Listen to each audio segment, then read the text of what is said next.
que ver con la Comisión Interamericana de Derechos Humanos. De alguna manera, alguien se equivocó o alguna mano amiga hizo llegar ciertas grabaciones a la República Bolivariana de Venezuela y su representación en excelentes manos con el embajador y ex canciller Roy Chavez, ¿no? Y verán ustedes cómo se trató el tema en la Corte de Derechos Humanos, Corte Interamericana, sobre aquel dramático asunto de los lamentables de soldados quemados que iban a ser el disparador de un pronunciamiento de la Fuerza Armada, y del cual hay varias lecturas que no queremos hacer ahora, ¿no? Pero escuchemos esto. Una sentencia previa. ¿Pero qué es la Comisión? ¿Qué es la Corte? La OEA tiene dos organismos, la Comisión y la Corte Interamericana de Derechos Humanos. La Comisión es un órgano receptor de las denuncias y la Corte es el tribunal que sanciona las violaciones de los derechos humanos. ¿Cuál es el procedimiento para ventilar este caso? El general Uzón introduce una demanda ante la Comisión y esta acusa al Estado venezolano ante la Corte. La Corte fija la realización de una audiencia pública donde se presentan los representantes de la presunta víctima, los representantes de la Comisión y del Estado. Se escuchan los alegatos de las partes y se concede un periodo de 2 meses para que las partes presenten sus conclusiones finales. En este periodo de 2 meses, las partes preparan y presentan sus alegatos finales. Después de presentar las conclusiones finales, la Corte se toma aproximadamente 4 meses para publicar la sentencia.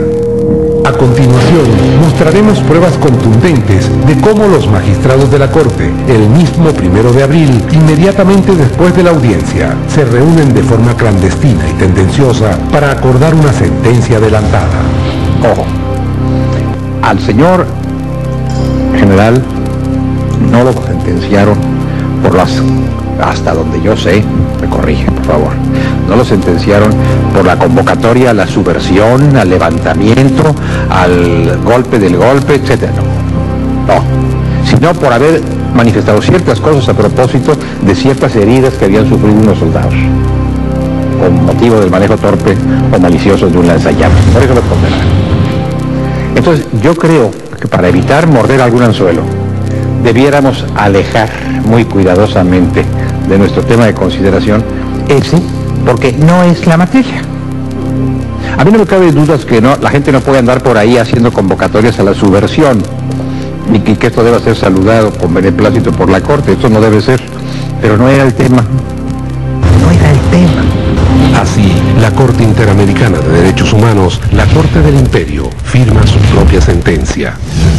Y solamente al final del alegato, el Estado empezó a invocar la situación golpista de este señor, de las periodistas, de no sé quiénes más y la malicia de la Comisión, que constantemente tiene el dedo puesto sobre Venezuela. ¿Está admitiendo que la Comisión actúa con malicia y tiene el dedo puesto sobre Venezuela? Por supuesto, y está demostrado, ya que solo en 8 años ha cursado insustancialmente 152 demandas contra Venezuela, mientras que entre los años 1977 a 1999, antes de la llegada de la Revolución Bolivariana, solo admitió 4 casos.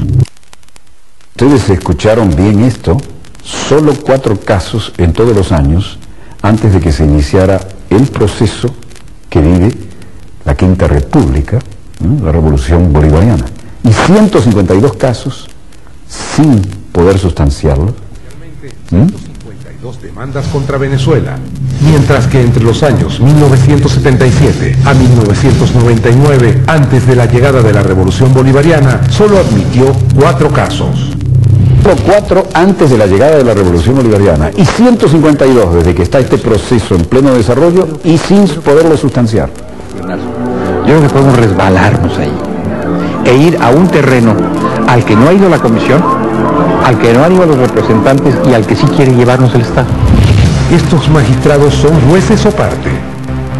¿En qué temen resbalarse? Confiesan aquí los magistrados que hay un acuerdo entre la parte acusadora y la Comisión, y entre la Comisión y la Corte. Los magistrados de la Corte Interamericana de Derechos Humanos están en contra de Venezuela. Los magistrados buscan un subterfugio legal. Pretenden declarar la ilegalidad del tribunal militar que conoció el proceso y desprestigiar a la justicia militar venezolana.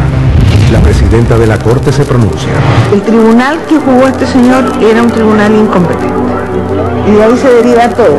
De ahí se deriva que la libertad personal fue afectada porque la orden no emanó de un tribunal competente, etcétera, etcétera.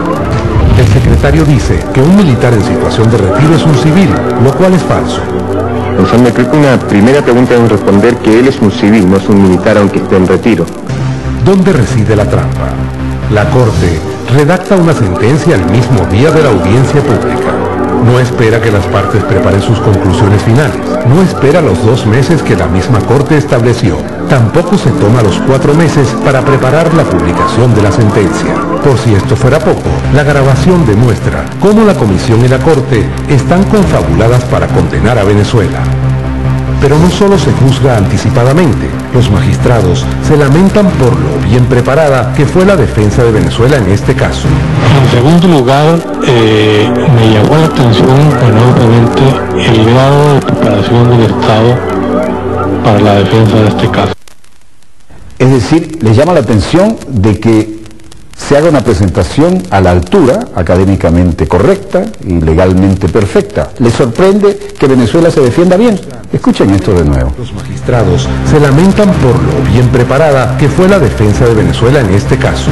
En segundo lugar, me llamó la atención enormemente el grado de preparación del Estado para la defensa de este caso. Resienten que se los obligue a trabajar y a buscar argumentos rebuscados para construir la decisión contra Venezuela.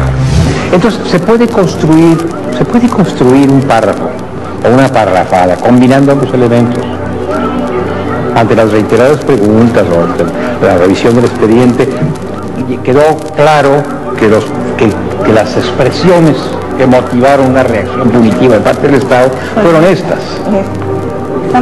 Fueron estas, y no estas otras a las que también se ha referido el Estado. Se está construyendo un artilugio legal. ¿Qué significa una parrafada? Más adelante sigue el mismo magistrado. No tiene que ver con aquella, no estamos aprobando las otras expresiones a las que el Estado se ha referido. No lo estamos aprobando porque no nos estamos refiriendo a ellas. No, de acuerdo, la palabra que se quiere usar, no la estamos convalidando. Hemos discutido todo lo que queríamos discutir, yo creo que estamos relativamente claros y efectivamente el resto es un problema de redacción. Yo tengo un problema de principios con decir que no lo estamos condonando, que no lo estamos aprobando. Tengo un problema de principios con eso, porque yo creo honestamente que no deberíamos decirlo. Pero veamos el borrador de la sentencia y ahí decidiremos. Pero estamos de acuerdo, básicamente, en para dónde va esta sentencia. Estas fueron las conclusiones de la presidenta de la Corte. Son sus palabras. El Estado venezolano no había concluido su defensa. A meses de la fecha prevista, ya los magistrados condenaron a Venezuela. Ya tienen acordada su sentencia previa. La malicia de la Comisión constantemente tiene el dedo puesto sobre Venezuela. Un llamado a la rebelión. Una parrafada. Yo creo que podemos resbalarnos ahí. Golpe del golpe. Un llamado a la rebelión. Una parrafada. La malicia de la Comisión constantemente tiene el dedo puesto sobre Venezuela. Gracias al documento presentado, la Corte Interamericana de Derechos Humanos ha demostrado ser un brazo ejecutor de la política norteamericana al usar las instituciones de la OEA para condenar a Venezuela sin permitir el legítimo derecho a la defensa. Esta grabación es un documento oficial de la Corte Interamericana de Derechos Humanos que deja un registro en audio de sus deliberaciones. Por error o negligencia, fue la misma Corte quien lo depositó en manos de la representación venezolana. Estamos de acuerdo, básicamente, en para dónde va esta sentencia. Los secretos de la Corte Imperial. ¿Qué les molestó? Que el doctor Germán Saltrón hiciera una defensa impecable de la posición de la República Bolivariana de Venezuela. ¿O cómo llegó esto a nuestras manos? Bueno, ambas cosas son absoluta realidad. Lo que acaban de oír son las grabaciones de los titulares de la Comisión Interamericana de Derechos Humanos. La Corte, que debe tomar justicia y que ya tenía justicia hecha sobre un caso que realmente ganó ampliamente Venezuela, y parece que uno de los magistrados de la Corte Interamericana de Derechos Humanos se sorprende de lo bien que Venezuela, el Estado, defiende su caso.